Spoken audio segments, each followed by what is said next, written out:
I'm doing today's video in response to a subscriber's question. She sent me a note and she told me that, hey, Yume, could you please do a video about active listening? I've been dating this guy for 3 years and the number one complaint I get from him is that I'm not listening, but I feel like I'm listening really, really well. And in fact, all my friends tell me that I'm a great communicator. What's going on?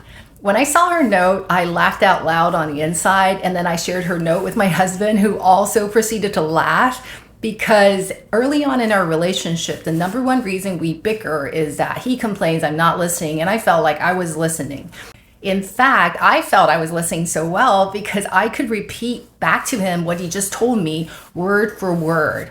And when he challenged me, he said, I still don't think you're listening. I said, well, why don't you tell me which word I missed? Right? We're both like kind of stuck in our viewpoints, and I truly didn't understand what he was talking about.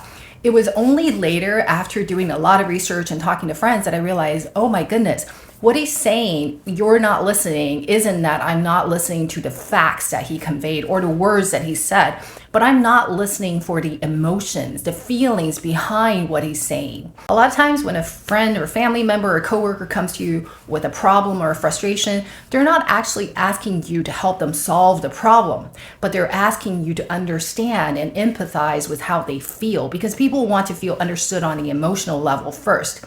And even if you want to help them solve a problem, which me, being a STEM girl, engineering girl, I definitely want to solve problems, you have to earn that right. You earn that right by first allowing the other person to trust that you have their welfare in mind, which starts with you relating to their feeling. Next time somebody comes to you with a complaint like, oh my God, I can't believe I have such a jerk of a boss. You won't believe what he just told me, blah, blah, blah.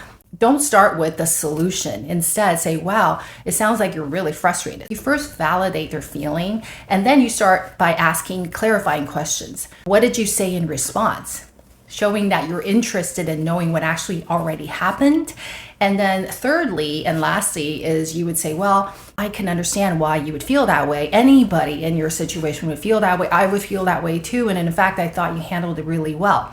They feel secure in that you know how they feel and you care about their feeling. Once you've gained their trust on that level, then maybe you've earned a right to give some advice. But I would say that in the majority of times that I've dealt with situations like this, especially with my husband who is smarter than me, I don't need to solve the problem for him, because if he can't solve the problem, I certainly don't have better ideas.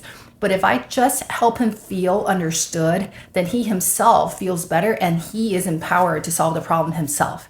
I hope this video is helpful for you who asked this question, and I appreciate you sending the question in, and best of luck.